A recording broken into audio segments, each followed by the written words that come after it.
ഈ കൊല്ലത്തെ ചക്കരക്കുട്ടി മാങ്ങയാണിത്. നല്ലതുപോലെ വീണ കാറ്റും മഴയൊക്കെ വന്നപ്പോൾ നല്ലതുപോലെ വീണ സമയത്ത് പെറുക്കി വെക്കാൻ മറന്നുപോയി, വീഡിയോ ഇടാൻ മറന്നുപോയി. അപ്പോൾ അത് പെറുക്കി തിന്നുകയാണ് ചെയ്തത്.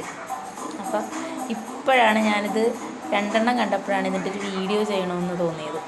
പിന്നെ നല്ല മൂവാണ്ടൻ മാങ്ങയുണ്ട്. ഇത് നമ്മുടെ വീട്ടിൽ തന്നെ പഴുത്ത് വീണതാണ്. ഇതാണ് നമ്മുടെ നല്ല നാടൻ മൂവാണ്ടൻ മാങ്ങ.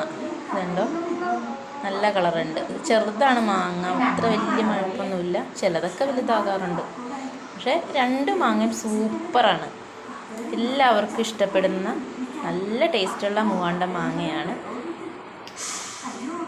ഇനി ഇതിനേക്കാളും ചെറിയൊരു ചക്കരക്കുട്ടി മാങ്ങയുണ്ട്. അത് ഞാൻ തയ്യൽ ക്ലാസ്സിന് പോകുന്ന വഴിയിലാണ് വീഴാറ്.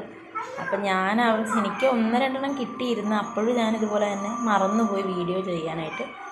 അപ്പോൾ ഇനി പോകുമ്പോൾ കിട്ടിയാൽ നിങ്ങൾക്കൊരു ചെറിയ മാങ്ങ കൂടെ നിങ്ങളെ കാണിച്ചു തരാം.